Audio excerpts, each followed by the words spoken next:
Bien, yo ahora, ¿sí? Para poder saber en mi triángulo de potencias nuevo, todos los valores que tengo, voy a trabajar con el coseno de phi de 0,80.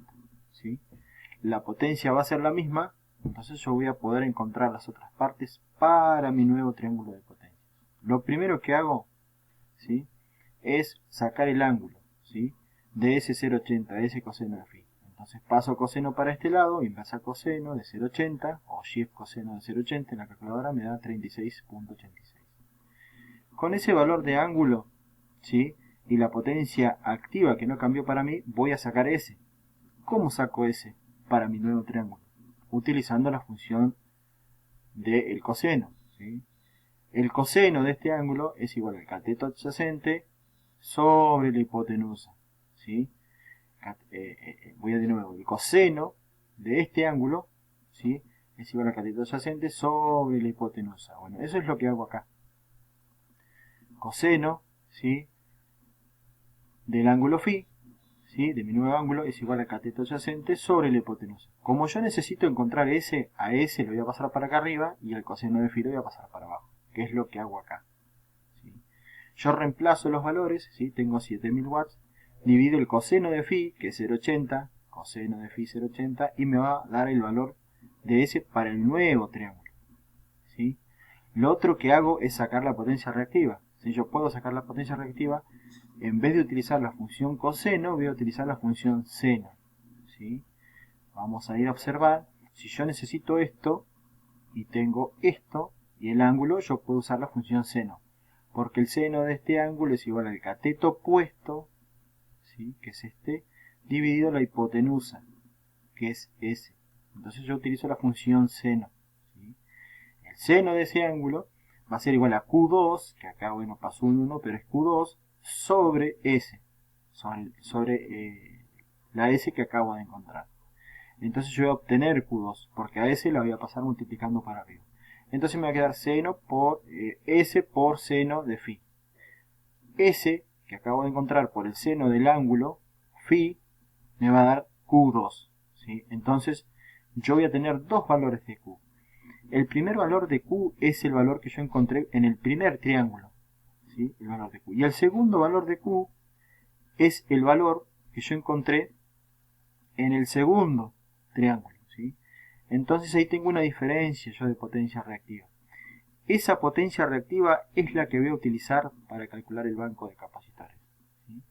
Esta diferencia entre la potencia reactiva del primer triángulo y la diferencia, la diferencia de potencia reactiva entre el primer triángulo y el segundo, ¿sí? Esa diferencia es la que voy a utilizar para calcular el banco de potencia. ¿Sí? Primero lo voy a calcular en triángulo, ¿sí? Lo voy a calcular en triángulo y lo voy a calcular en estrella. ¿Cómo comienzo a hacer eso? Yo tengo que poner en cada línea RST, ¿sí? Un capacitor, ¿sí? O sea que voy a utilizar tres capacitores. Entonces a esa potencia reactiva la voy a dividir por 3 porque son 3 las líneas donde yo voy a poner en cada línea un capacitor. Entonces divido ese valor por 3 y trabajo con este valor de reactiva, ¿sí? Lo primero que hago es a través de la fórmula de potencia, nosotros sabemos que UC es igual a UC, ¿sí? O la tensión del capacitor por la intensidad del capacitor, ¿sí? La potencia reactiva del capacitor es igual al voltaje del capacitor por la intensidad del capacitor. Esto es como la vieja fórmula que conocemos de potencia, ¿sí? Potencia es igual a voltaje por intensidad, ¿se acuerdan? Bueno, es lo mismo.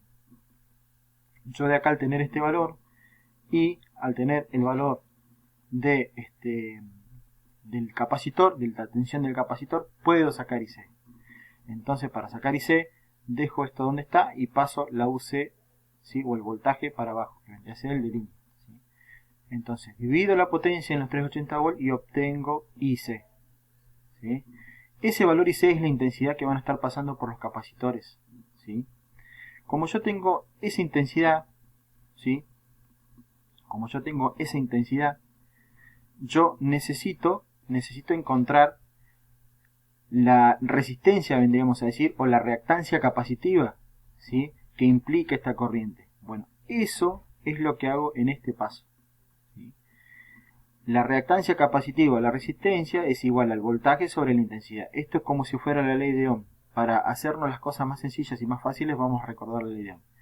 XC o la resistencia, que para mí en este caso es la reactancia capacitiva, es igual al voltaje del capacitor dividido la intensidad del capacitor. Vamos a decirlo así a grosso modo para que se entienda.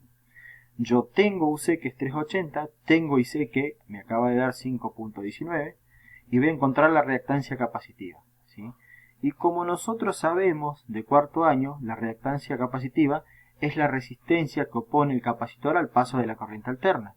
Y esa reactancia capacitiva, ¿sí?, era igual a 1 sobre 2 por pi por F por C. Yo quiero encontrar C, el valor del capacitor que voy a comprar. Entonces despejo C, lo paso para acá arriba, XC lo acabo de encontrar, lo paso para acá abajo y pongo 1 sobre 2 por pi por F por XC. 1 dividido 2 por pi por 50 Hz, que es mi frecuencia, por los 72.213 ohms que encontré. Y eso me va a dar el valor de la capacidad del capacitor en faradios, ¿sí? En este caso 4,347 por 10 a la menos 5 faradios. Y yo lo voy a pasar a microfaradios, lo voy a multiplicar por 1.000.000 y me va a dar en microfaradios, ¿sí? Esto quiere decir que para una conexión en triángulo vamos a necesitar 3 capacitores, ¿sí?, con este valor, ¿sí?, que me soporten 380 volts.